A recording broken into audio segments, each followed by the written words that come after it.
Bien-aimés dans le Seigneur, bonjour, bonjour, bonjour, bonjour à tous, bonjour à toutes, soyez bénis au nom puissant de Jésus-Christ. Chers tous et toutes, toi peut-être qui passeras ici pour la première fois, sois béni, sois fortifié. Toi qui ne connais peut-être pas encore qui est Jésus-Christ, je t'invite à le connaître. Je t'invite à rentrer dans le secret et à invoquer Dieu et lui demander que tu veux le connaître au travers de celui-là même qu'il a envoyé, de celui-là à qui il a donné tout pouvoir, de celui-là, n'est-ce pas, qui s'est donné pour le salut du monde, Jésus-Christ. Bien-aimés dans le Seigneur Jésus-Christ, pour ceux et celles qui peut-être ont une semaine qui a démarré dans la douleur, car malheureusement, il y a des personnes qui ne peuvent point se lever parce que peut-être elles ont été victimes d'un accident, d'une agression, parce qu'elles ont eu une attaque, parce que, mes bien-aimés, depuis des années, elles sont souffrantes. Alors, parmi elles, au nom puissant de Jésus-Christ, qu'il y en ait qui soient délivrés, qui soient guéris. Il y a des personnes qui ont perdu un être cher, qui sont dans le deuil. La nuit dernière, il y en a qui ont quitté ce monde. Alors, toi qui es dans le deuil, toi qui pleures le départ d'un être cher, je me joins à tous ceux et à toutes celles qui compatissent avec toi, qui pleurent avec toi. Et à toutes celles et à tous ceux qui traversent des moments difficiles dans leur foyer, et il y en a, et de plus en plus, mes bien-aimés. Le diable a déversé sur la terre l'esprit de divorce, l'esprit de séparation. Il y a tellement de couples, mes bien-aimés, qui se déchirent plus que jamais. Et les enfants, bien sûr, pour ceux qui en ont, en payent le prix. Alors, là où il y a encore de l'amour dans ton cœur, toi, je viens te prier, je viens te supplier de pardonner à cet homme qui t'a trahi, à cet homme qui t'a déçu, à cet homme qui t'a menti pendant des années. Pardonne ma sœur, pardonne toi qui es en train de pleurer en ce moment. Alors oui, il y a tellement de choses mauvaises, il y a tellement de persécutions que tu as subies de la part de cet homme. Mais je viens te dire qu'il y a quelqu'un qui est capable, qui a le pouvoir de te donner la force de devoir te relever, de te donner la force de devoir un jour pardonner à cet homme, malgré tout ce qu'il t'a fait. C'est Jésus-Christ. Et je sais de quoi je parle.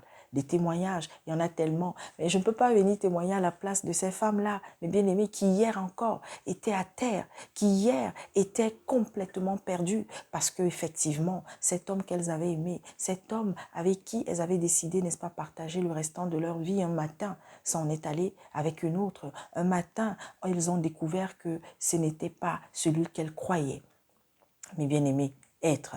Alors, il y en a aussi qui ont eu des femmes qu'ils ont aimées, à qui ils ont tout donné, et qui un matin, mes bien-aimés, ont vu cette femme les abandonner et aujourd'hui sont dans la tourmente. À toi aussi, cher monsieur, à toi, cher frère, il n'est pas trop tard. Alors, il y a une arme que le Seigneur m'a amené à partager. C'est ce qu'on appelle le silence, mes bien-aimés.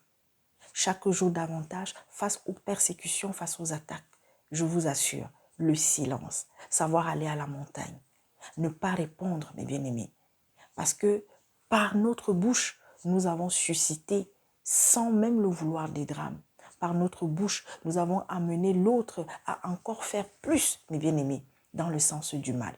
Oui, c'est pas facile de rester silencieuse, mais ça s'apprend. Et je vous dis, avec la grâce de Dieu, la puissance, la force de Jésus-Christ, on y arrive si on est porté par l'obéissance. Parce que sans obéissance, on ne va point avoir la crainte. Sans la crainte, on ne va point obéir. Nous devons, n'est-ce pas, être remplis de la crainte de Dieu. C'est pourquoi en tant qu'enfant de Dieu, en tant que chrétien, chrétienne, je vous assure, si tu n'as pas la crainte de Dieu, tu ne peux vivre une relation saine, une relation forte, une relation puissante avec Dieu. Voilà. Et à tous ceux et à toutes celles, mes bien-aimés, en ce moment, qui cherchent un travail, ne te décourage pas, mais cherche la volonté de Dieu. Dans tout ce que nous voulons faire, nous demandons. Dans tout ce que nous voulons accomplir. Beaucoup aujourd'hui, mes bien-aimés, ont une vie qui est en train, mes bien-aimés, de partir en cacahuète. On tourne en rond, n'avance pas parce qu'ils ont voulu faire les choses d'eux-mêmes, parce qu'ils veulent faire les choses d'eux-mêmes sans chercher la volonté de Dieu. Et la volonté de Dieu, mes bien-aimés, c'est de devoir poser son problème, de devoir poser sa situation et d'attendre que le Seigneur nous fasse un signe pour nous dire s'il est d'accord ou pas de ce qu'on a envie de faire. Mais lorsque nous nous levons de nous-mêmes, lorsque nous laissons les émotions, lorsque nous laissons la colère, lorsque nous laissons l'empressement, parce que nous voulons à tout prix cette chose, très souvent, nous faisons des mauvais choix, mes bien-aimés. Alors laissons le Seigneur diriger notre vie. Et c'est d'ailleurs ce que le Seigneur nous rappelle encore, mes bien-aimés, dans 2 Timothée 2. Il nous rappelle également cela, mes bien-aimés, dans 1 Corinthiens 5. Dans plein de passages, le Seigneur nous rappelle, mes bien-aimés, de rechercher sa volonté en toutes choses. Lorsque le peuple d'Israël était sorti d'Égypte, chaque fois que le peuple est rentré en rébellion, chaque fois que le peuple a voulu faire de lui-même, nous savons ce qui s'est toujours passé. Mais bien-aimé, lorsque tu dis que tu donnes ta vie à Jésus-Christ chaque jour davantage, donne-la lui véritablement. Laisse-toi porter par lui. Ne cherche pas à faire les choses de toi-même. C'est pourquoi, mes bien-aimés, notre foi est appelée à être ferme de plus en plus. Notre foi est appelée à être, mes bien-aimés, sans, n'est-ce pas, amalgame. Notre foi est appelée à être vécue, mes bien-aimés, en toute impartialité. C'est très important. C'est très important, mes bien-aimés. Et d'ailleurs, voilà ce que Jacques, par exemple, nous dit dans le chapitre 2 en ce qui concerne l'impartialité de la foi. Mais le chapitre 2, mes frères et sœurs, que votre foi en notre glorieux Seigneur Jésus-Christ soit libre de tout favoritisme. Mes bien-aimés, lorsqu'on est un enfant de Dieu, quand il y a une situation devant nous, même si ça concerne une personne que nous aimons, mais que la situation l'oppose à quelqu'un avec qui on n'a peut-être pas d'affinité. Mais bien aimé, si la personne là que nous aimons a tort, disons-le lui qu'elle a tort. Oui. Malheureusement, nous avons ces comportements-là parce que nous avons notre père, notre mère, notre frère, notre soeur. Hein? Nous avons notre pote, notre ami. Alors, elle se comporte mal. Il ou elle a été injuste envers un autre, envers une autre. Non, on va chercher à couvrir, on va chercher à protéger, on va chercher à venger, on va chercher, mais bien aimé. Non. L'impartialité dans la foi. Supposez en effet qu'entre dans votre assemblée un homme portant un anneau d'or et des habits somptueux, et qu'entre aussi un pauvre aux habits crasseux. Si vous tournez les regards vers celui qui porte les habits somptueux pour lui dire, toi, assieds-toi à cette place d'honneur, et que vous disiez au pauvre, toi, tiens-toi là debout, ou bien assieds-toi par terre à mes pieds. Ne faites-vous pas en vous-même une distinction et ne devenez-vous pas des juges au mauvais raisonnement? Écoutez mes frères et sœurs bien-aimés, Dieu n'a-t-il pas choisi ceux qui sont pauvres aux yeux du monde pour les rendre riches dans la foi et héritiers du royaume qu'il a promis à ceux qui l'aiment? Et vous méprisez le pauvre. N'est-ce pas les riches qui vous oppriment et qui vous traînent devant les tribunaux? N'est-ce pas eux qui insultent le beau nom que vous portez? Mes bien-aimés, si vous accomplissez la loi royale d'après l'écriture, tu aimeras ton prochain comme toi-même. Vous faites bien. Mais si vous faites du favoritisme, vous commettez un péché. La loi vous dénonce comme étant coupable. De fait, la personne qui obéit à toute la loi, mais qui pêche contre un seul commandement, est en faute vis-à-vis de l'ensemble. Et vous pouvez continuer ce passage.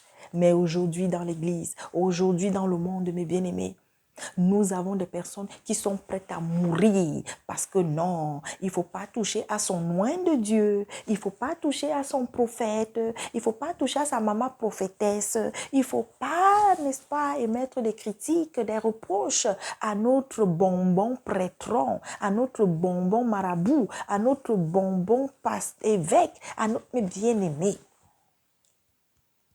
L'injustice, Dieu est l'injustice. Aujourd'hui, mes bien-aimés, je viens donc m'adresser à ceux-là que vous, là, vous êtes nombreux à avoir érigé au-dessus même de Dieu. À ceux-là qui, mes bien-aimés, sont les prophètes de malheur de la fin des temps. Les prophétesses de malheur de la fin des temps. Je viens déposer ce message.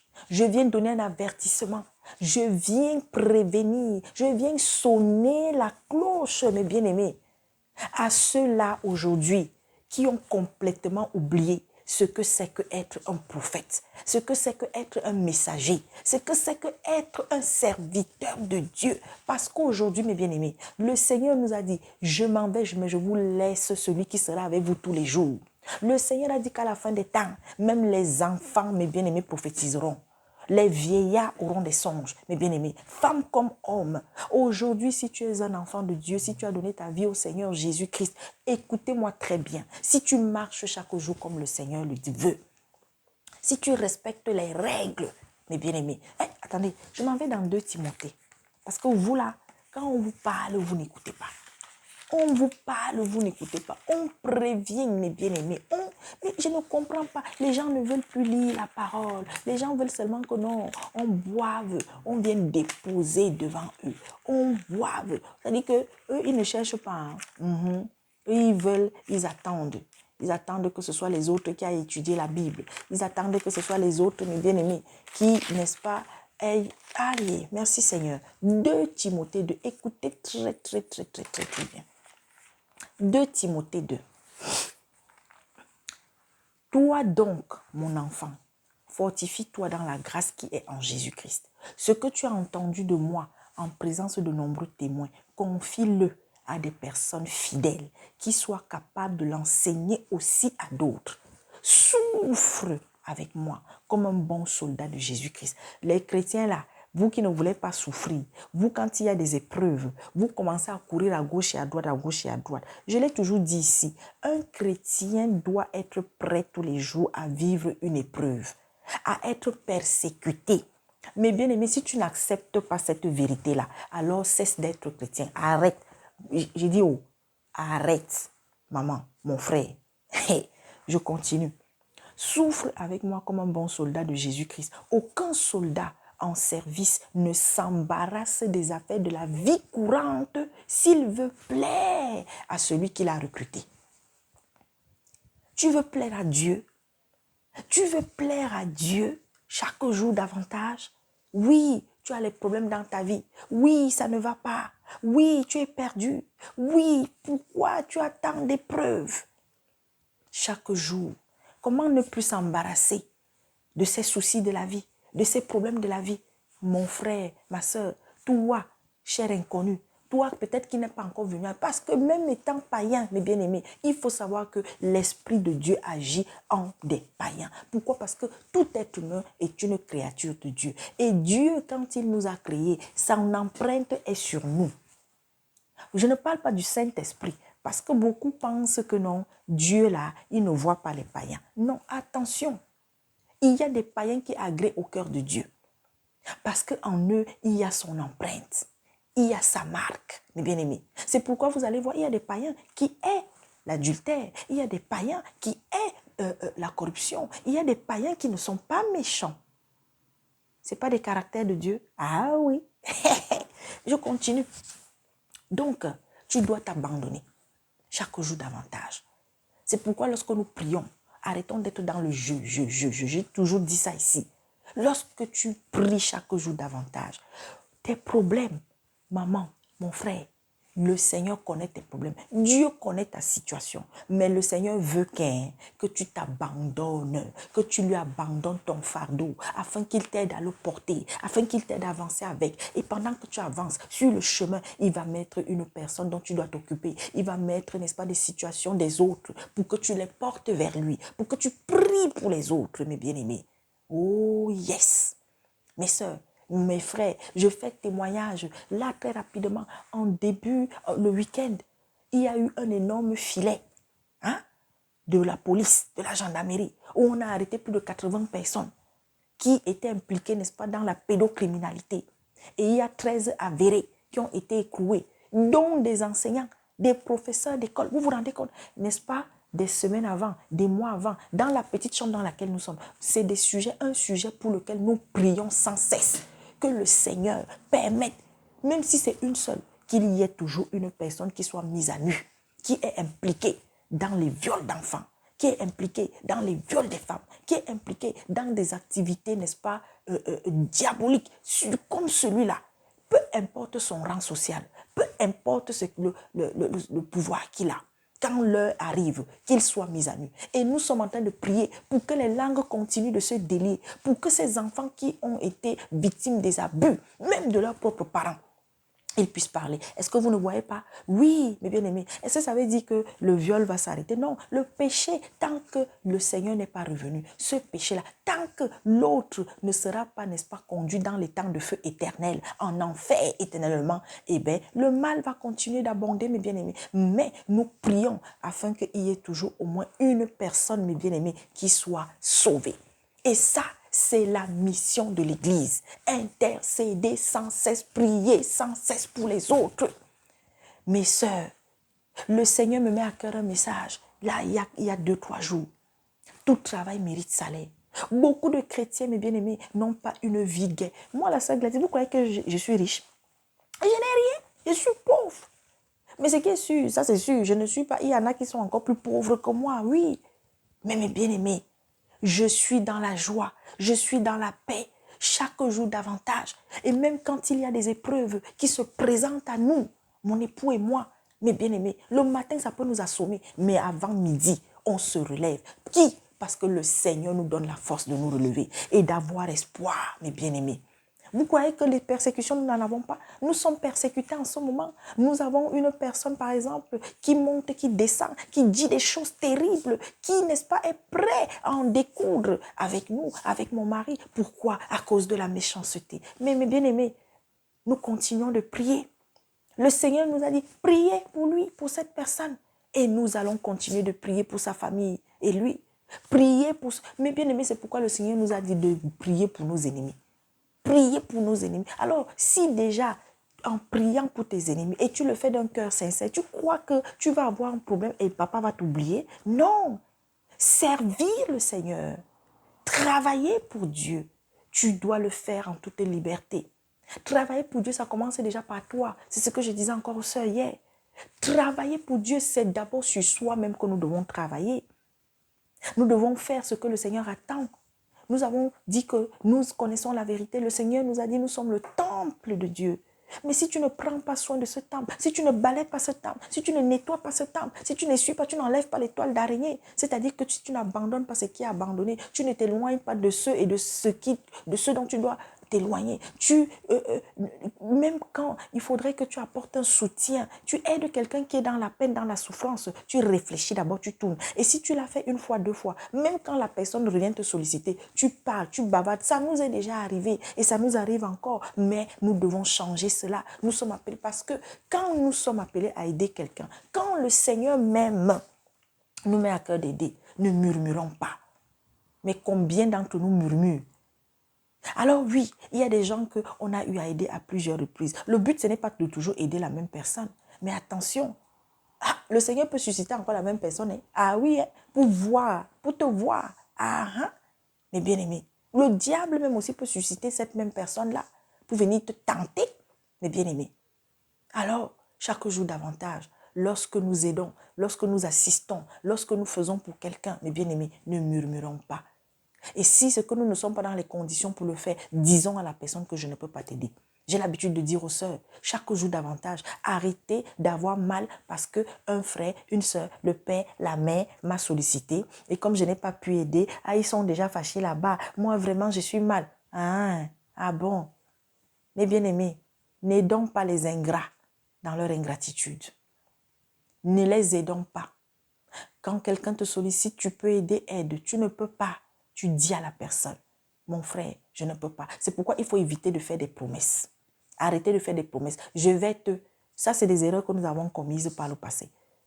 Non, quand quelqu'un te sollicite, tu as vu le message ou bien tu as écouté la personne, tu dis seulement, j'ai entendu.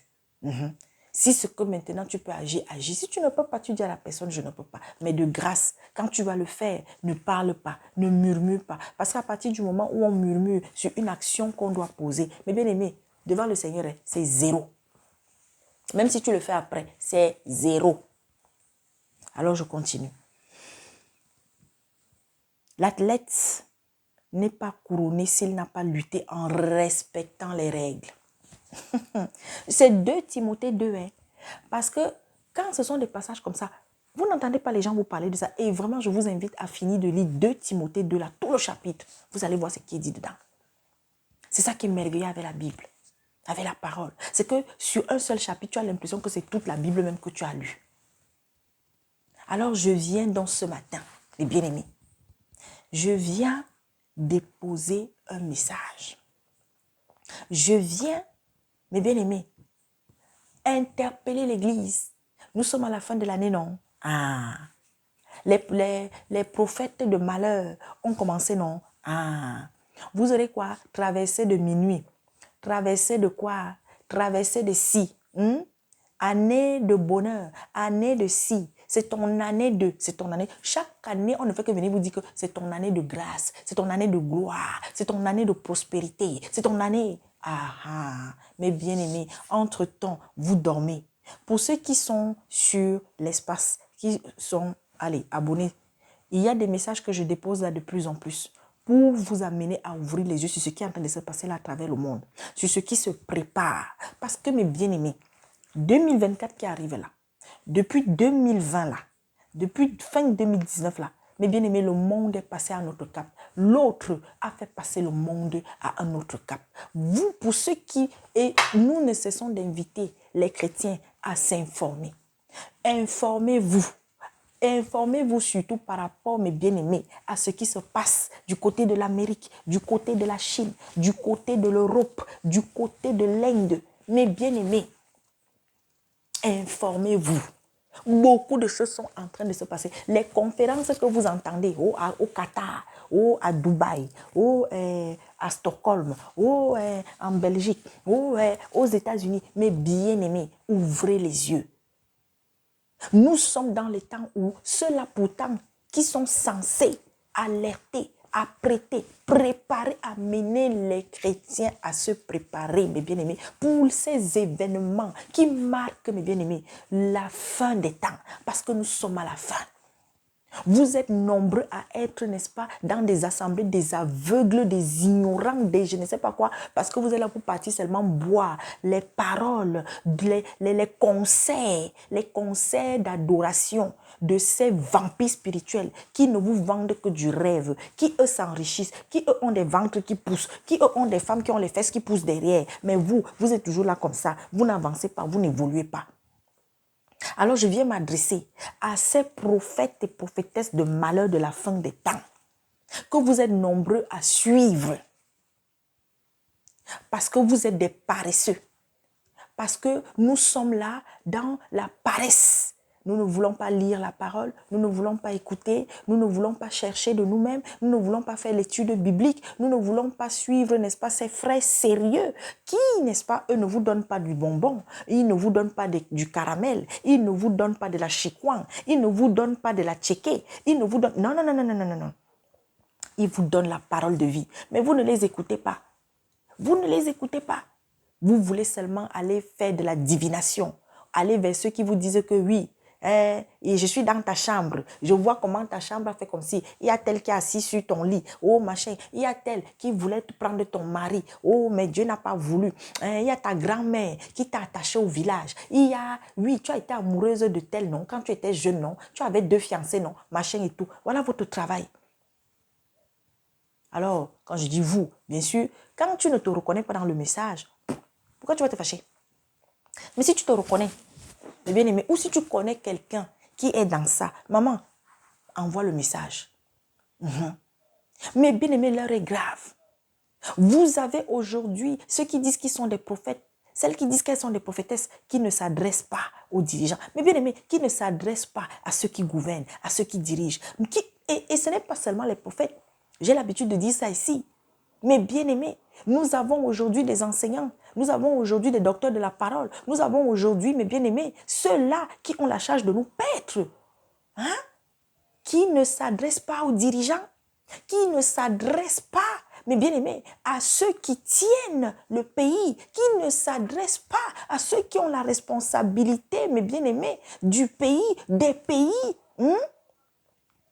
Alors que quand nous voyons, mes soeurs, mes frères, quand vous lisez toute la Bible, c'est-à-dire que les prophètes qui étaient appelés, ils avaient une mission, celle de s'adresser au peuple. Mais de s'adresser comment? De s'adresser pourquoi? Est-ce que c'était pour venir nous dire que non, la montagne là va donner le lait, ça va couler, quand tu vas taper comme ça, le lait va sortir de là, aller prendre des assiettes et venir mettre?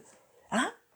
Mais bien aimé, est-ce que leur mission était de venir dire que oui, toi, hein, tu es stérile. Alors je déclare que aujourd'hui même, tu seras enceinte de 6 mois. Hein? Ou bien, leur mission, c'était seulement de dire que non, oui, aujourd'hui, je déclare, tu vas marcher, tu vas voir, tu vas courir, tu vas sauter. Mais bien aimé, c'était ça seulement, c'était ça leur travail. Alors, je vais nous lire quelque chose. Écoutez attentivement. Si vous connaissez quelqu'un qui dit être un serviteur de Dieu, un prophète surtout, une prophétesse, mais bien aimé, vos sorciers là, mes bien-aimés, écoutez-moi très très bien.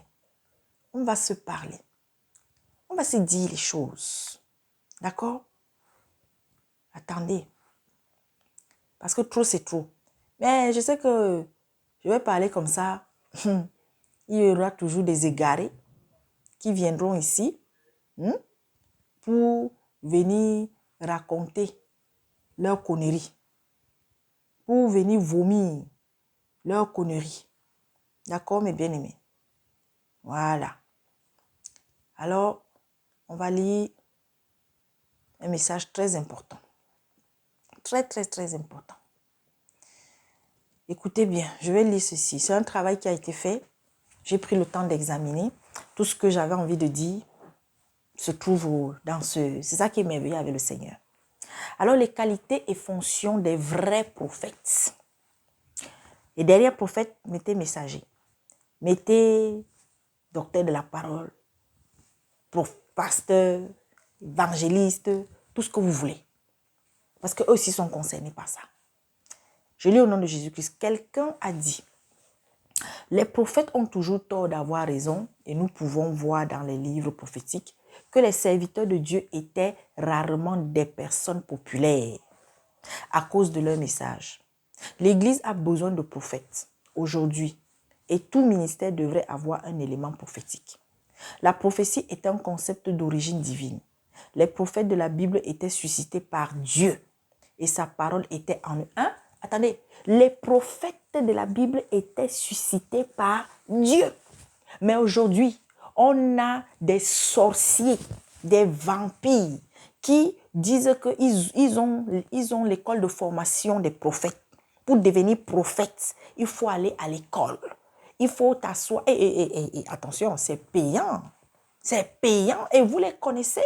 Est-ce que j'ai besoin de donner leur nom? Allez taper école des prophètes et vous verrez. Vous verrez ces vampires apparaître. Vous verrez ces sorciers apparaître. Vous verrez ces magiciens apparaître. Je continue. Je répète donc, les prophètes de la Bible étaient suscités par Dieu et sa parole était en eux. On les a, non? Les Ézéchiel, les Samuel, les Daniel. Oh, mes bien-aimés. Oh, Seigneur Jésus-Christ. Oh. Et il y en a, les Ruth. Hein? Non. Ils avaient le devoir de communiquer le message de Dieu pour le peuple.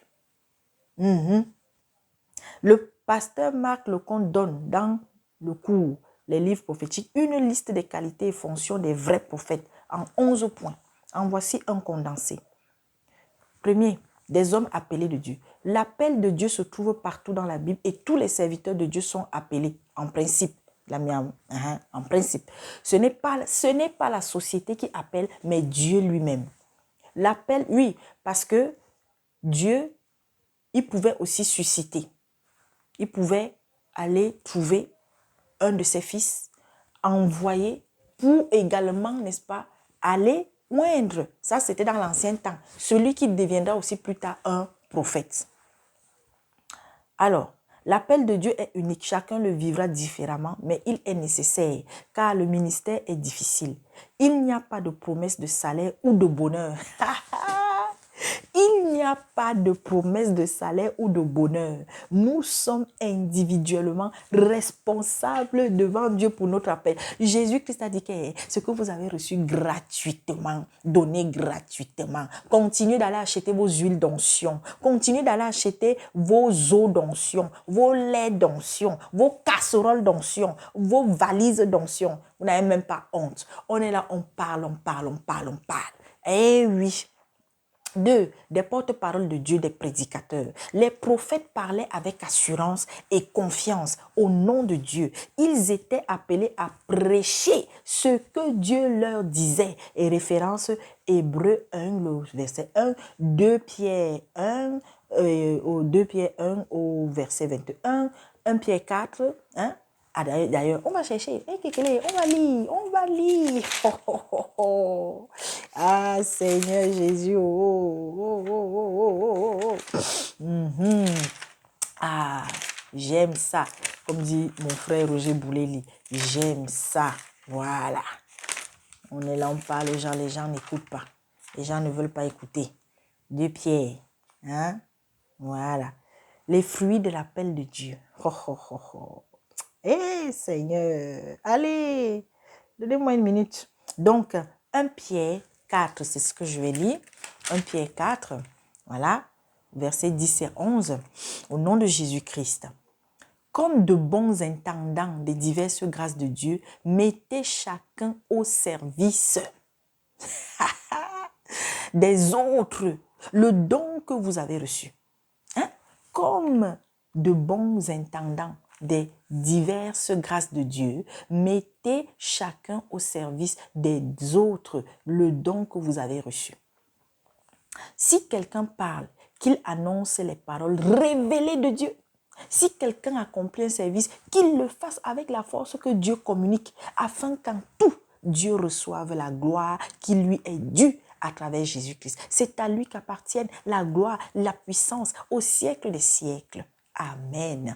Hein, mes bien-aimés, ne soyez pas surpris de la fournaise qui sévit parmi vous pour vous éprouver, comme s'il vous arrivait quelque chose d'étrange. Réjouissez-vous au contraire de la part que vous prenez aux souffrances de Christ, afin d'être aussi dans la joie et dans l'allégresse lorsque sa gloire sera dévoilée. Vous êtes là, hein? Je continue. Si vous êtes insulté à cause du nom de Christ, vous êtes heureux parce que l'esprit de gloire, l'esprit de Dieu repose sur vous.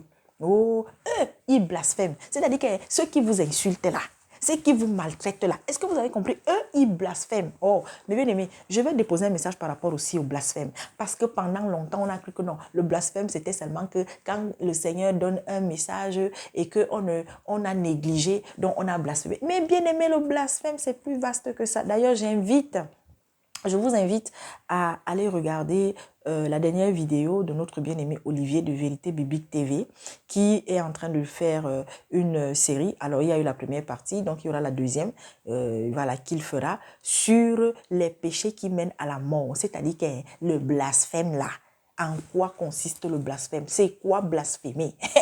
Mes bien-aimés, oh. Ah oui, que personne parmi vous n'ait à souffrir pour avoir tué, volé, fait le mal ou pour s'être mêlé des affaires d'autrui. Mais si quelqu'un souffre parce qu'il est chrétien, qu'il n'en ait pas honte. Au contraire, qu'il rende gloire à Dieu dans cette situation. Oh, en effet, c'est le moment où le jugement commence et il commence par la maison de Dieu. Oh, que quoi? Il commence par la maison de Dieu. Et tu as dit que tu étais quoi? Le temple de Dieu. Mais bien aimé. Oh, laissez, pour ne pas s'égarer, on continue, parce que l'heure avance, il faut que je surveille. Alors, donc, les prophètes parlaient avec assurance et confiance au nom de Dieu. Mais bien aimé, quand tu es un enfant de Dieu, Quand tu es un messager, une messagère, chaque jour davantage, tu dois avoir l'assurance, tu dois avoir confiance.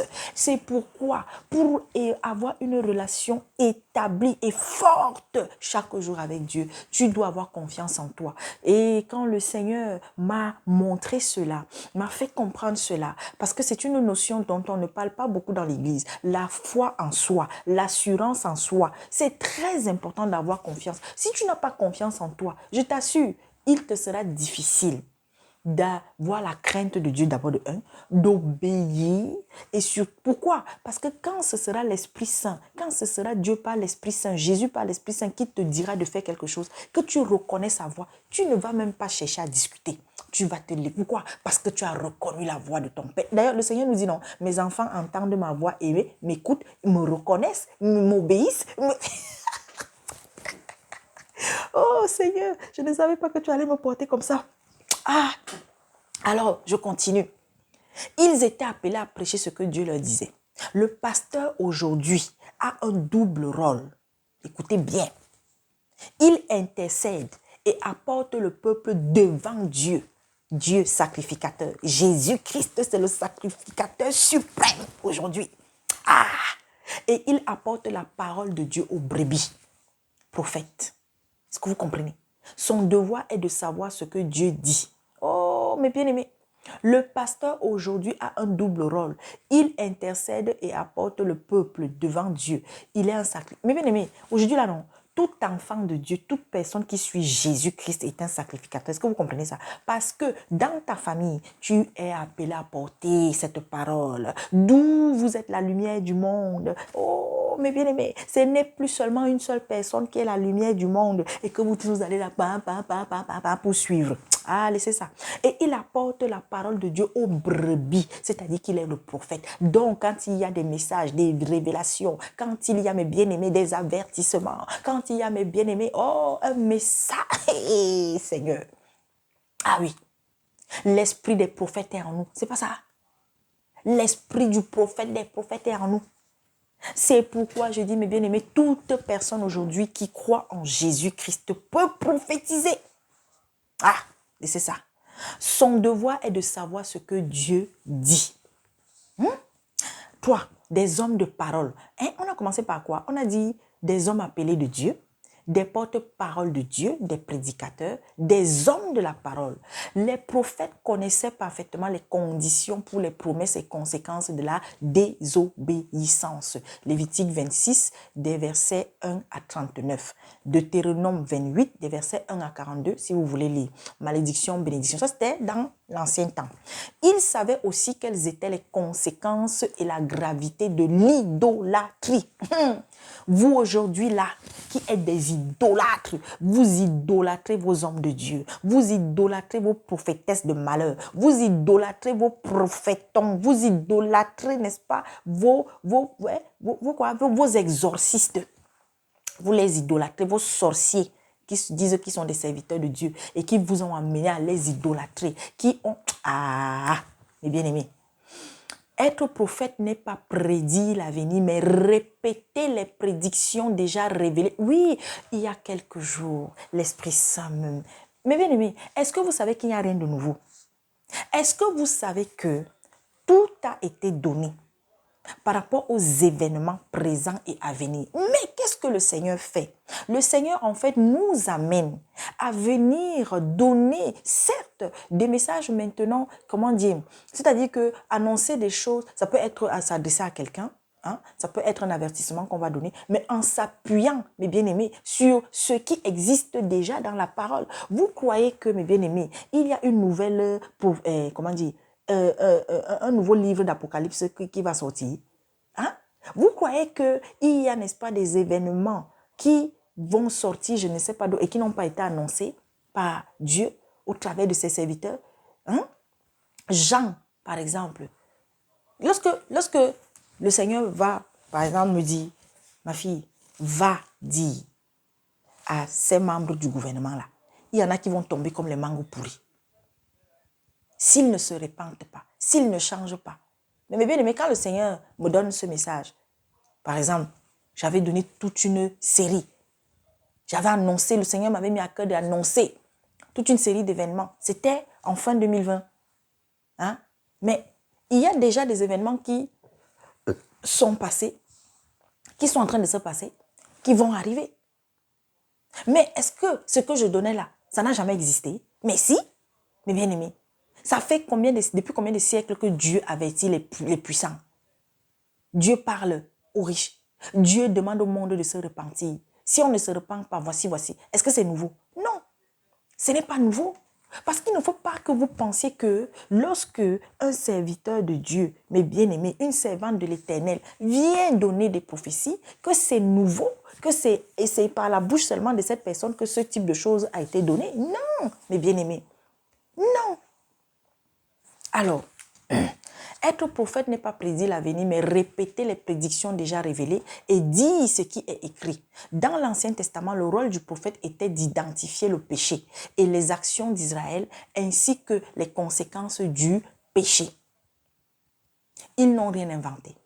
Le problème de la prophétie aujourd'hui, c'est que souvent, elle ne vient de nulle part, sans condition, sans fondement biblique. Eh oui, c'est pourquoi lorsque tu vas donner, quand c'est le Saint-Esprit, quand un message vient de Dieu, mais bien aimé, il va te donner un fondement biblique. C'est-à-dire qu'il va te donner un support pour que tu puisses, n'est-ce pas, parler, puisque c'est en son nom. Et pour, n'est-ce pas, amener celui-là à qui tu donnes le message. Si c'est quelqu'un qui a l'Esprit Saint aussi, si c'est quelqu'un peut-être qui est intelligent, qu'il puisse aller après.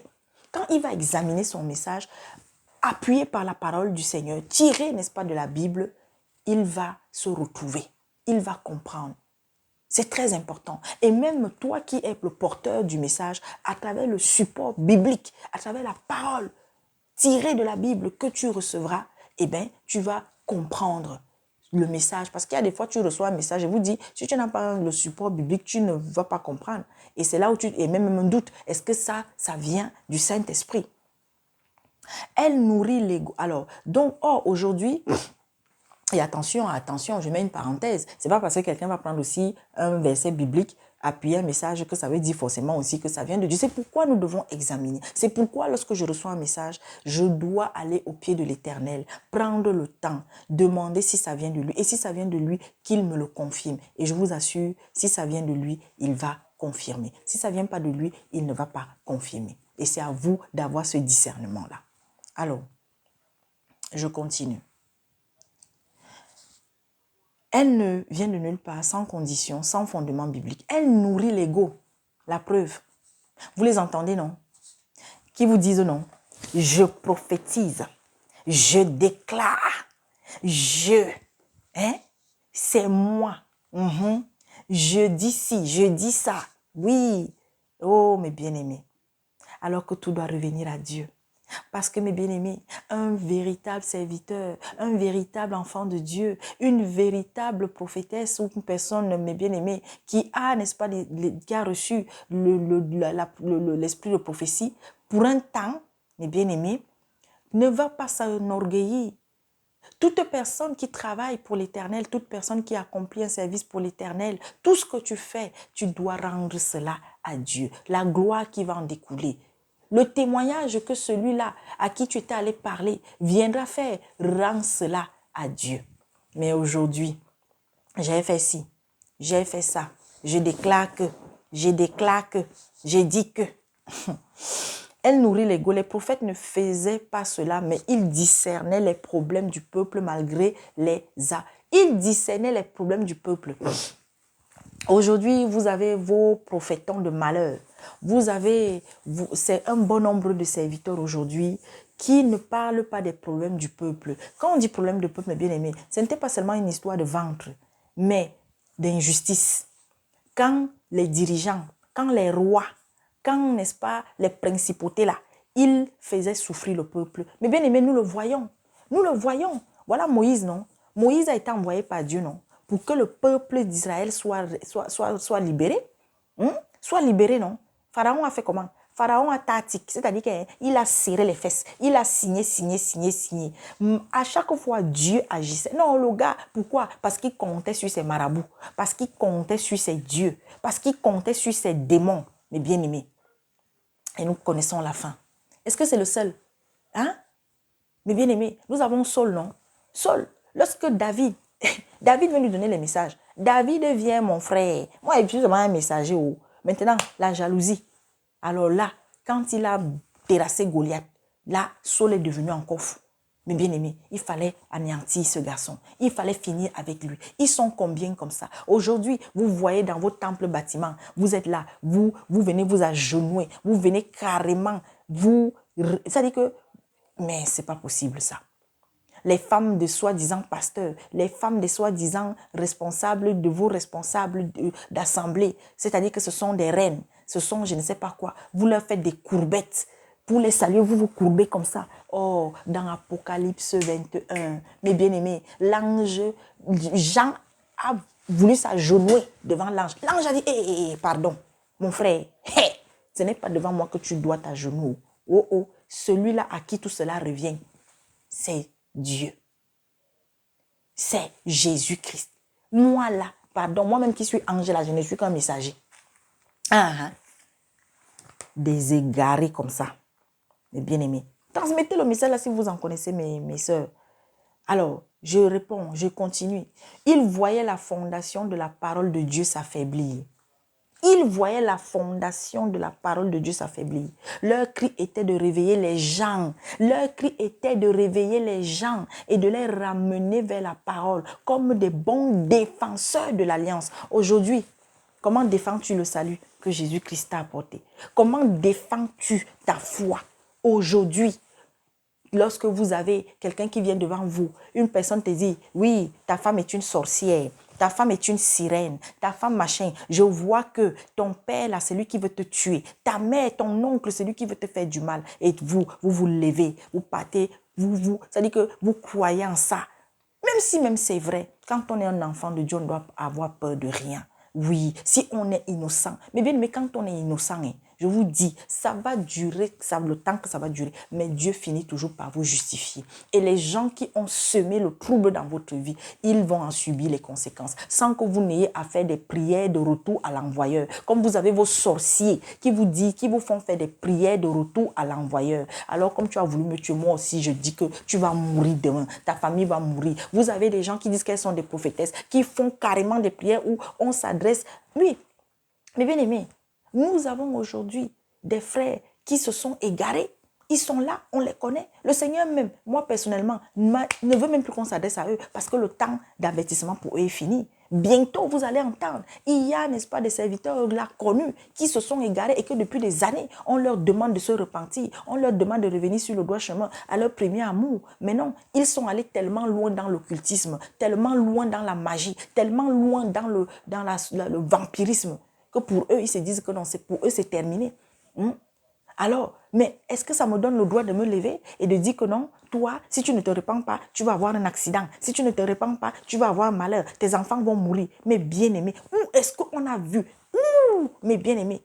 Et de toi-même, tu t'élèves. Oh, et une personne comme ça, vous allez dire que c'est un enfant de Jésus-Christ. Jésus-Christ nous a dit quoi? Non, mais bien aimé, où est-ce qu'on a vu Jésus dire que toi, tu vas mourir? Toi, si tu ne te répands pas, toi, machin. Ce n'est pas parce que les frères avaient parlé à Ananias et sa femme. Ananias et sa femme, ils ont fait une promesse. Ils ont promis qu'ils vont apporter ce qu'ils vont. Et encore, c'était pour montrer la puissance de Dieu au travers de ces frères-là, au travers de ces apôtres-là, mes bien-aimés. Comme Ananias et sa femme ont cru qu'ils étaient trop intelligents. Vous croyez que Ananias et sa femme, il faut savoir une chose, Dieu nous avertit toujours quand on se comporte mal. Dieu nous donne toujours le temps. Il nous laisse le temps. Ananias et sa femme Saphira, ce n'était pas la première fois. Ce n'était pas la première fois, certainement. Là, c'était la énième fois, certainement, qu'ils ne respectaient pas leurs paroles, leurs promesses.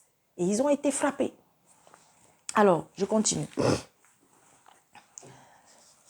Ils voyaient la fondation de la parole de Dieu s'affaiblir. Leur cri était de réveiller les gens et de les ramener vers la parole comme des bons défenseurs de l'alliance. Aujourd'hui, on a dans l'église, on a des frères qui ne parlent même plus au nom du peuple, qui ne défendent pas le peuple, on sait que voilà, le président du pays dans lequel le Seigneur m'a fait naître ne fait pas des choses bien, mais est-ce qu'on s'adresse à eux? Non.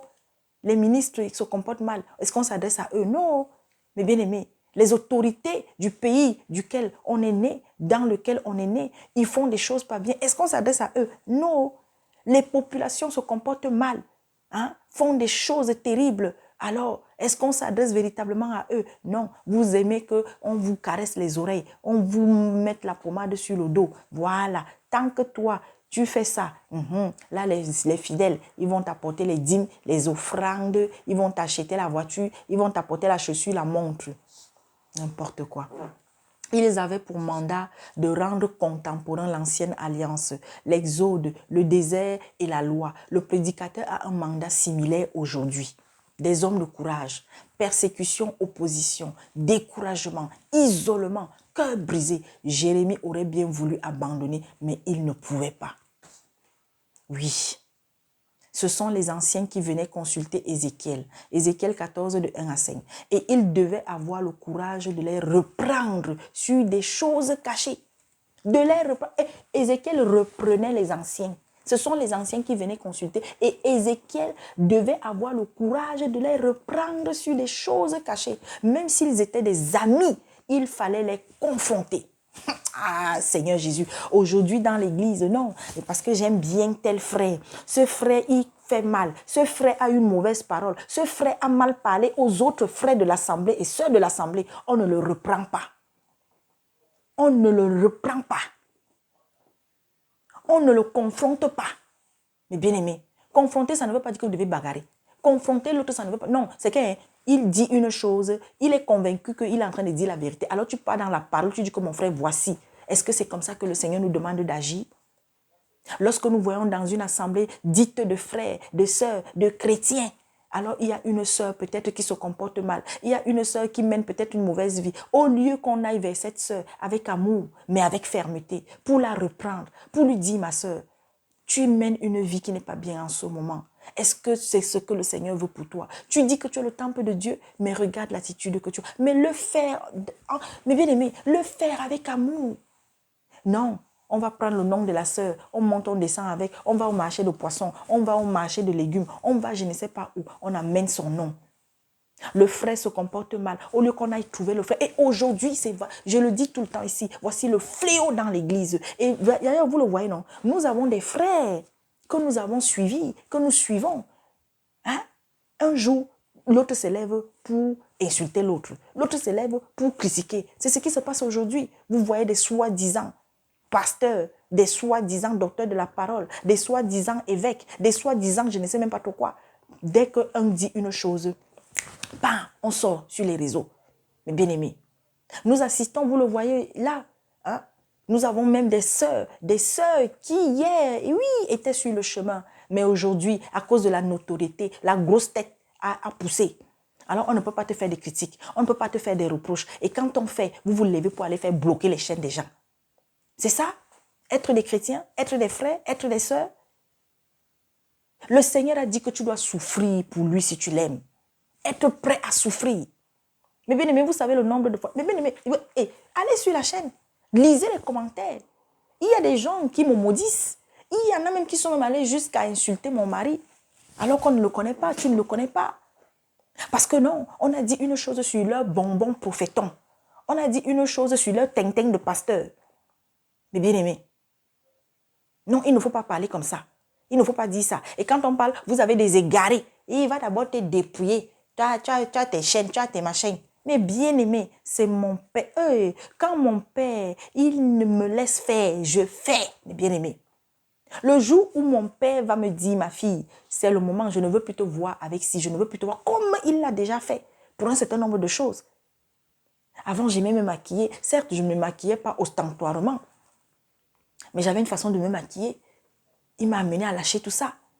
Mais bien aimé, il y a des vêtements dont je me suis séparée. Mais il ne m'a pas interdit de mettre mon pantalon. Comme là, je suis en train de parler. Je sais que quand il dit ça, il y en a qui vont sauter. Mais vous croyez que quoi? J'ai une chemise. Alors quand j'ai la chemise là, c'est quoi? Ça va être la jupe que j'aurai en bas. Mais bien aimé, ce n'est pas parce qu'on est un enfant de Dieu, on est des chrétiens, chrétiennes, qu'on ne doit pas être élégante. Comme je disais aux sœurs, prenons soin de nous. Parce qu'on est devenu chrétienne, on ne s'entretient plus. Mais bien aimé, oui, moi j'ai du mal avec les tresses. D'ailleurs, j'ai jamais vraiment trop aimé, voilà. Je n'aime pas quand on me tire trop les cheveux. Mais bien-aimé, est-ce pour ça que tu ne dois pas laver tes cheveux de temps en temps? Est-ce pour ça que tu ne dois pas mettre de l'huile sur tes cheveux? Hein? Même si c'est que tu as tes locks, même si c'est que tu as... Mais ça doit être propre, mes bien-aimés. Vous mettez maintenant les couleurs, vous êtes là, on vous dit de mettre les hauts jusqu'ici. Mais bien, vous ne savez pas que le corps de la femme, ça fait partie de sa beauté. Alors oui, aujourd'hui dans l'église, et ça c'est dommage, nous voyons des chrétiennes, quand celle-là, elle va mettre même son pagne, elle a mis un ensemble pagne, tous les épaules là sont dehors, tout ici dehors, ça c'est quoi? Et vous avez des personnes, vous partez dans les assemblées, et ce type de femme est devant, elle est à la chair, et vous êtes là, vous l'écoutez. Les mèches jusqu'aux fesses. Et on ne doit pas parler. Mais bien aimé, vous avez des soi-disant chrétiennes, les ongles jusqu'ici. Quelle est la différence entre toi et l'autre qui est dehors? On va mettre le rouge à lèvres. Même si tu vas mettre quelque chose sur les lèvres, que ce soit de manière discrète. Vous allez voir, il manque seulement que c'est le pot de peinture qu'on verse même seulement sur toute la face. Avec vos histoires de make-up. Non, on ne doit pas parler. Vous voyez quelqu'un, c'est comme si c'est la pâte d'arachide que quelqu'un s'est même pris pour verser sur sa face. Est-ce que c'est normal? On ne doit pas parler. Et quand on voit des gens comme ça, non, on ne doit pas parler, mes bien-aimés. Là, dernièrement, j'ai partagé sur la chaîne les chaussures que les chrétiens doivent porter. Mais qui vous a même, qui est toujours conduit par ces prophétesses de malheur, par ces prophètes de malheur? C'est écrit où? Montrez-moi le passage. Et quand on vous demande, montrez le passage biblique, où on vous a dit, il faudra choisir les chaussures. Bientôt, d'ailleurs, vous êtes déjà passé à ça, non? Les slips que les chrétiens doivent porter. Vous êtes allé faire quoi dans les fesses des gens pour voir les sous-vêtements qu'elles portent? Vous n'avez pas honte? Nous sommes dans les temps où on doit, n'est-ce pas, s'édifier par rapport à l'Apocalypse, s'édifier par rapport aux événements de la fin des temps. On est en train de préparer la monnaie unique, la religion unique. On est en train, n'est-ce pas, de gâter les enfants. Aujourd'hui, le sexe est partout. Vous avez des frères qui sont dans l'infidélité. Vous avez des chrétiens, mes bien-aimés. Hier, on était dans cette poubelle. Tu étais là le week-end avec le mari d'autrui. Dimanche, c'est toi qui partais à la messe et tu partais prendre la communion. Vous êtes nombreux à avoir des prêtres qui sortent avec les femmes à gauche et à droite, qui couchent à gauche et à droite. Mais le dimanche, vous, l'église, vous êtes là. Vous voyez, c'est le même prêtre qui vient faire l'homélie. Alors que le gars a prêté serment que lui va rester célibataire. Lui ne va pas toucher de femme. Mais leur quéquette se balade dans les fesses des enfants. Excusez-moi de dire ça. Leur quéquette se balade dans le village, dans le quartier. Il y en a même qui bagarrent pour des copines. Vous les voyez en boîte de nuit, qui boivent de l'alcool. Mais bien aimé, mais est-ce que vous savez que l'enfer attend plusieurs d'entre nous? Vous êtes là, vous cotisez, vous êtes là, vous avez des gens, ils passent le temps à voyager. Hein. Ils passent le temps à voyager. Alors là, pire, oh merci Père. Hein? Vous avez des prophètes avec soi-disant leur épouse. Eux, ils célèbrent leur anniversaire tout le temps. Mais vous, est-ce que dans... Moi, je dis, hein, si dans l'assemblée où tu es, tout à chaque anniversaire, ouais, on fête l'anniversaire de chacun. Amen, il n'y a pas de problème. Mais c'est l'anniversaire toujours du frère, du prêtre, de l'évangéliste, du pasteur, du prophète, du docteur, je ne sais pas, de la prophétesse. Là, ils sont passés à une autre mode. Ils viennent idolâtrer leur femme devant vous en leur donnant plein d'argent. Hein? Les gâteaux en forme d'argent. L'argent en forme de gâteau. Et vous êtes là. Quelqu'un voyage, vous êtes là. Vous voyez le dos courbé. Vous voyez le dos des moutons. Quelqu'un, vous mettez, on met le tapis rouge. Vous venez marcher dessus. Et pour que lui vienne marcher et vous l'acclamez, il est là comme le chef de l'État. Il marche. Et quand on vient parler, on ne doit pas parler. Vous avez vu ça où? Jésus-Christ était monté sur un âne. Il n'y avait pas de calèche à l'époque. Il y avait les calèches. Vous connaissez ce que c'est que les calèches? C'était les voitures de l'époque. Il y avait déjà les calèches. Pourquoi il n'a pas pris la calèche? Il est monté sur un âne. Parce que, mes bien-aimés, dans le ciel là-bas, on marche sur l'or, comme mon frère Olivier dit. Hein? C'est comment? Voici la fin de l'année. Vous êtes là, ils disent qu'ils se sont détachés de l'église catholique, mais quand décembre arrive, ils vont mettre les décorations de Noël. Honte à vous. Même les musulmans maintenant aussi sont déjà dans Noël. Seigneur Jésus-Christ.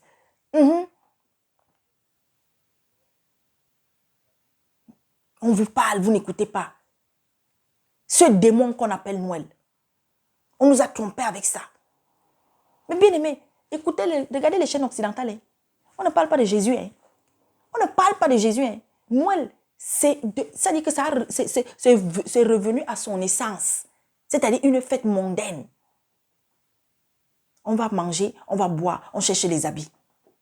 Quand on dit détachez-vous de ces fêtes mondaines, le Seigneur a dit ne vous conformez pas au siècle présent. Aux choses du siècle présent, à ce qui se fait, faites attention. Pardon, que je continue.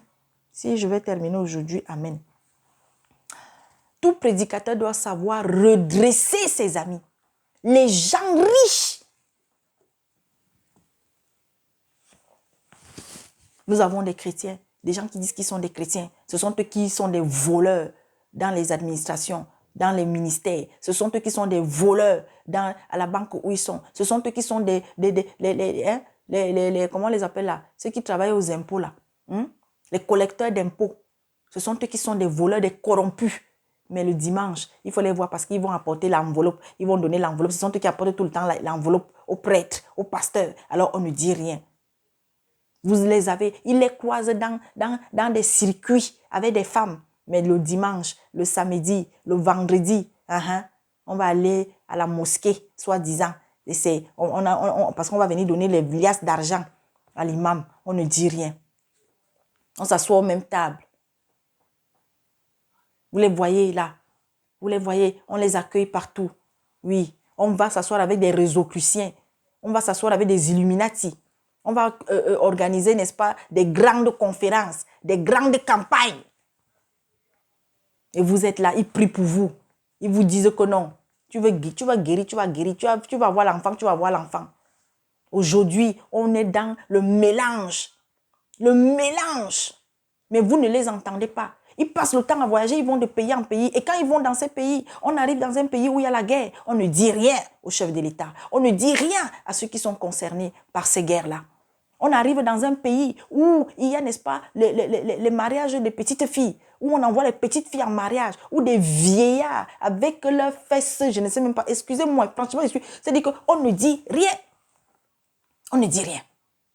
On vient dans un pays où, mes bien-aimés, l'occultisme est en train de détruire la jeunesse. L'homosexualité est en train de détruire la jeunesse. On ne dit rien. On ne parle pas de ça, non. On vient, c'est-à-dire que vous voyez les gens qui parcourent des kilomètres parce qu'on vient suivre l'homme de Dieu. Mais il a apporté quoi comme message alors?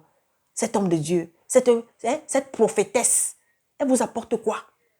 Rien que pour parler, c'est-à-dire que être seulement dans des messages qui vous lobotomisent le cerveau.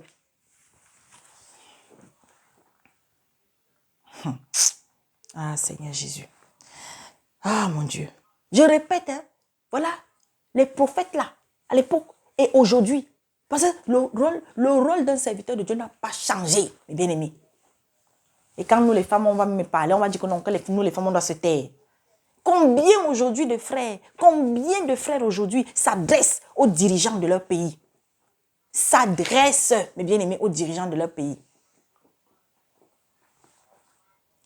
Persévérant malgré l'opposition et la persécution, Hébreux 11, verset 32 jusqu'à 39. Les prophètes apparaissaient toujours dans des moments de crise.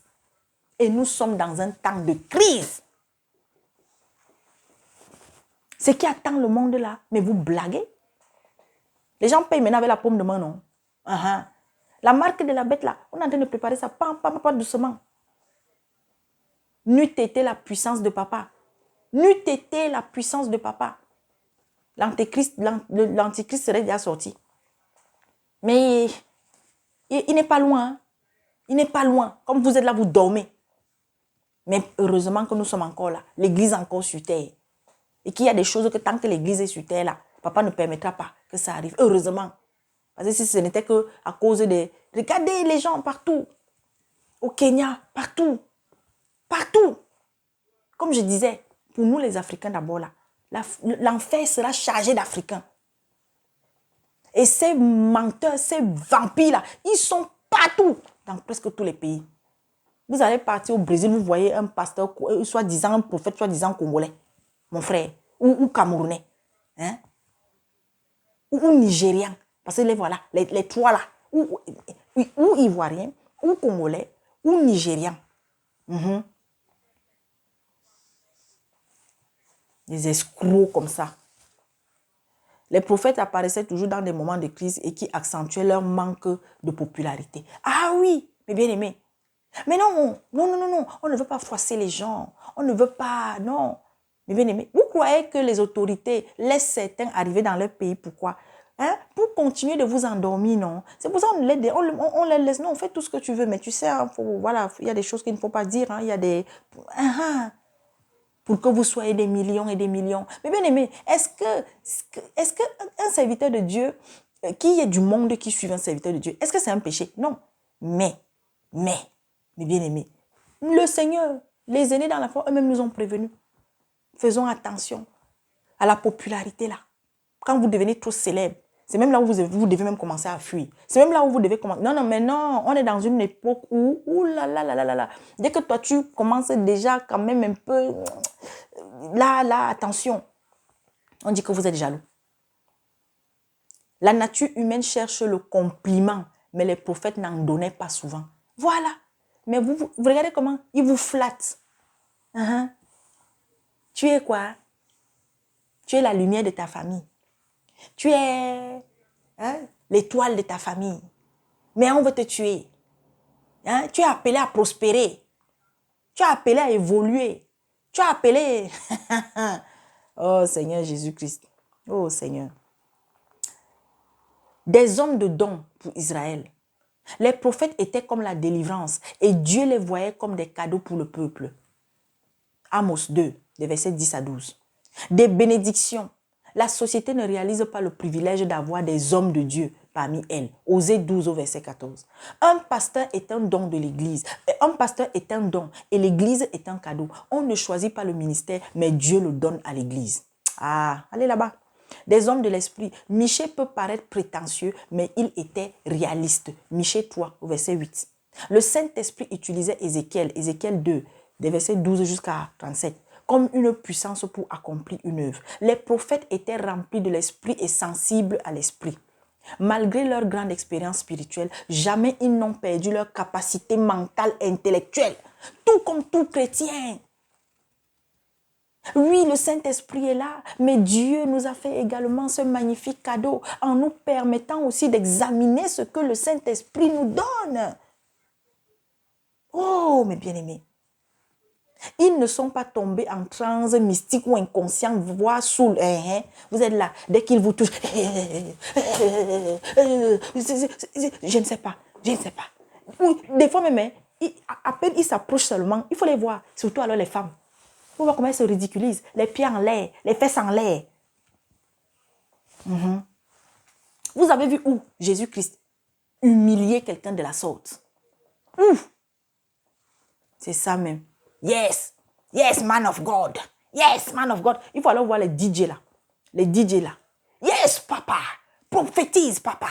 Yes, man of God. Yes, man of God. N'importe quoi. Ils ont choisi d'obéir à Dieu et jamais ils ne faisaient des choses sans contrôle. Des hommes de solitude. Plus que la prière, ils passaient des moments de solitude. Habakkuk 2 au verset 1. Ésaïe 21, des versets 6 à 10. La prédication, c'est crier publiquement ce qu'on a entendu en secret. 2 Corinthiens 13, 13. Jérémie était dans la solitude, mais il y avait de la joie et de l'allégresse dans sa communion avec Dieu. Jérémie 15, des versets 17 à 16. Des hommes d'intercession. Oh. Amos priait pour des gens qui lui demandaient de se taire. Amos 7, des versets 1 à 3. Mais bien aimé, c'est-à-dire que ceux qui te disent que va là-bas, tais-toi. Oh, prie pour eux. Ah Seigneur, Moïse et Abraham ont fait cela. Ils ont eu la capacité de prier pour leurs ennemis. Dieu ne prend aucun plaisir à détruire l'homme et nous devrions plus souvent nous arrêter pour prier dans le malheur. Michée souffrait à cause de la condition spirituelle du peuple. Michée 1 au verset 8. Dieu recherche des hommes qui prient avec des soupirs et des gémissements. Elles sont là, vos prophétesses de malheur, vos servantes qui sont seulement là. Toi, tu as un problème dans ta famille. Mais bien aimé, vous savez, il y a des personnes, quand elles me contactent, alors on s'attend à ce que la sœur Gladys va dire oui, ça là, tu auras ça, ta vie va ci, ta vie va ça. Mais bien aimé, quand l'esprit me montre que toi-même là d'abord, il y a des choses qui doivent changer chez toi. Il y a des choses que... Parce que j'ai l'habitude toujours de dire, quand quelqu'un vient te parler, te raconter sa vie, va te dire des choses qui vont t'ébranler, qui vont te toucher. Oui, c'est bien d'avoir la compassion, mais attention, parce que celui qui connaît toute la vérité, c'est Dieu. Ce que l'autre te dit là, ma bien-aimée, c'est ton intelligence, ta sagesse conduite par le Saint-Esprit qui va, n'est-ce pas, t'amener à discerner. Voilà. Et comme beaucoup de chrétiens et de chrétiennes, comme beaucoup de personnes n'aiment pas qu'on leur fasse des remarques, des reproches, des conseils pour changer. Non, mon mari ne me fait plus ci, ne me fait plus ça. Oui, toi-même, qu'est-ce que tu ne fais pas depuis? Qu'est-ce que tu ne fais plus? Oui, supporte, ne parle plus, reste tranquille, ne réponds plus, reste calme. Alors au début, comment la sœur Gladys, moi je m'en vais quand oui, ça murmure. Mais Dieu merci, quand on finit par se rendre compte que parce que l'Esprit Saint, si on l'a, parce que mes bien-aimés, vous savez, nous, on peut parler. Moi, je peux parler. Je vais parler au nom de l'Éternel. Mais si la personne n'a pas le Saint-Esprit, je vous dis, la personne ne comprendra pas. La personne ne se remettra pas en question. Ah oui. Et maintenant, si c'est que c'est même un païen ou une païenne, alors si elle a l'intelligence et la sagesse, et si elle est un peu remplie d'humilité, elle va, n'est-ce pas, examiner ce que tu lui as dit. Et elle finira par comprendre que, ah oui, alléluia. Alors, on continue, mes bien-aimés. Dieu recherche des hommes qui prient avec des soupirs et des gémissements pour mettre sa marque sur leur front. Oh, mes bien-aimés. Oh Seigneur, oh Seigneur. Ah, Ézéchiel 9, le verset 4. Oh, si ma tête était remplie d'eau, si mes yeux étaient une source de larmes, je pleurerais et jour et nuit les morts de la fille de mon peuple. Jérémie 9 au verset 1. Des serviteurs. Les prophètes étaient des hommes de travail qui se levaient de bonne heure. Jérémie 7 au verset 5. Servir égale obéir pour les bonnes et les mauvaises choses. Ézéchiel prêchait le lendemain du décès de son épouse. Ézéchiel avait une épouse. Ézéchiel avait une épouse. Vous entendez parler de son épouse là? Vous avez déjà lu Ézéchiel? Le peu que j'ai déjà lu d'Ézéchiel. La discrétion. Mais vous avez aujourd'hui vos prophétons de malheur avec ces femmes-là. Vous les voyez, elles sont leur ombre, assis dans les chaises, sur les trônes. Oh, le roi est là, la reine est à côté. Quand il y a même coup, c'est leur convention, je ne sais pas quoi. Vous voyez, on déplace la chaise. Vous voyez quelqu'un, oui, mon épouse, machin, elle se lève, on applaudit, on applaudit, on applaudit. Oh, honte à vous. Ah, Seigneur, merci papa pour ce message que tu m'as amené à donner. Au nom puissant de Jésus-Christ. Ah là là. Oh Seigneur. Ah, des serviteurs indignes qui ne méritent pas le privilège et la grâce de servir Dieu. Donc, écoutez bien, donc Ézéchiel, le lendemain du décès de son épouse est décédée et il a continué de servir. Il priait pour même les serviteurs indignes là, qui ne méritent pas le privilège et la grâce de servir Dieu. Dieu nous demande d'être fidèles dans les petites comme dans les grandes choses et de ne pas se comparer aux autres. Oh, j'ai encore donné ce message à mes sœurs. Ne vous comparez pas. Chacun a sa part. Nous sommes tous utiles. Des hommes qui avaient un message éternel pour les générations futures. Ésaïe 30 au verset 8. C'est biblique d'étudier les prophètes. Ne pas prêcher sur les prophètes, c'est priver la congrégation. Nous prêchons un message éternel qui va au-delà de la thérapie. Notre ministère doit être plus que thérapeutique. Des hommes qui avaient des prédictions réalisées, sauf pour Jonas, parce que c'était conditionnel à la repentance. La réalisation des prophéties est une des distinctions les plus concrètes avec les faux prophètes. Cependant, n'oublions pas que toutes les prophéties de Dieu sont vraies et précises, mais toutes les prophéties précises et vraies ne sont pas toujours de Dieu. Ah ben oui, mais bien aimé, le diable aussi fait des miracles. Ah, mais comment savoir que le miracle là, la prophétie là, ça vient de Dieu ou ça vient de Satan? Mais bien aimé, tous les signes ont été donnés avant. Vous voulez écouter, vous écoutez. Je continue. Les prophètes annonçaient des choses sur Christ en sachant qu'ils n'y goûteraient pas. 1 Pierre 1, 10 à 12. Ils recherchaient dans la parole et ils avaient en eux l'esprit de l'avenir. Romains 1 au verset 2. Nous pouvons dire, pour conclure, que Dieu n'est pas indifférent face à notre monde, souffrance, péché, cris, etc., lamentation et tout ça. Et qu'il est toujours plus intéressé du sort du monde que nous. Ah ben oui, c'est pourquoi, mais bien aimé, vous croyez que qui peut aimer plus que Dieu sur cette terre? Personne. Comme j'ai l'habitude de dire, personne ne sera jamais plus occupé sur cette terre que le bon Dieu.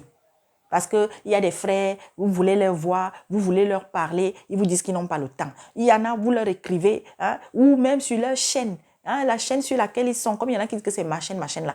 Ils disent qu'ils sont là au nom de Dieu. Vous voyez, vous écrivez, là, ils ne vous répondent même pas. Ils ne vous laissent même pas un petit mot. Alors là, si c'est une critique, si c'est un reproche que vous avez, quand vous leur faites des compliments, ils vous répondent. Mais quand vous venez avec une critique, un reproche, ils ne vous répondent pas. C'est ça. Voilà, les serviteurs des temps modernes. Alors, la méthode de Dieu pour faire quelque chose, c'est de trouver quelqu'un.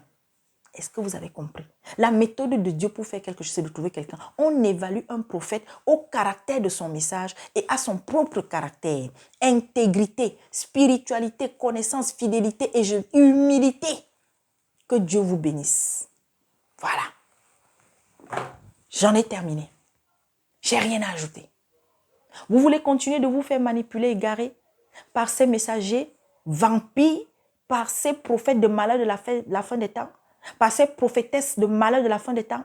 Mais bien aimés, n'érigez personne en Dieu devant vous, à part Dieu lui-même.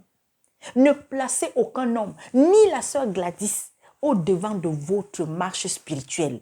Nous avons besoin des uns des autres, oui, mais nous avons besoin de Jésus-Christ. Et c'est Jésus-Christ au travers de chacun de nous, mes bien-aimés, qui agit. C'est Dieu au travers de chacune de ses fils et de ses filles qui agit. Et n'oublions pas que, mes bien-aimés, nous allons être jugés. Alors oui, ceux qui sont les messagers, ceux qui ont une responsabilité, ceux qui sont des ministres, mes bien-aimés, ceux qui ont la charge de paître le troupeau de Dieu, oui, ils seront sévèrement jugés. Mais nous aussi, parce que nous avons la vérité devant nous, parce que nous avons tout. Mais bien aimé, vous vous rendez compte qu'il y a des siècles, beaucoup ne pouvaient pas avoir la Bible. La Bible aujourd'hui est répandue partout. Mais il y a beaucoup qui ne la lisent pas. Il y a beaucoup qui ne l'ouvrent pas. Alors, l'esprit de paresse, de l'odeur. Alors oui, on prend nos occupations du quotidien. On prend, n'est-ce pas, nos petites considérations. On prend, n'est-ce pas, nos sentiments. C'est-à-dire qu'on ne veut pas s'oublier. On ne veut pas s'effacer. Mais on veut quand même que Dieu soit là. Que Dieu nous réponde. Que Dieu... Oui, on est en attente de quelque chose depuis longtemps. Alors, comme ça ne vient pas, on est découragé. Comme peut-être, ah non, la sœur avait dit que oui, je vais accoucher. La sœur avait dit que non, j'aurai un mari. Oui, je vais me marier. Le frère avait dit que oui, ma vie va changer. Mais qu'est-ce que tu fais? Qu'est-ce que tu as fait jusqu'ici pour mériter cette grâce? Toute grâce se mérite. Il faut le savoir.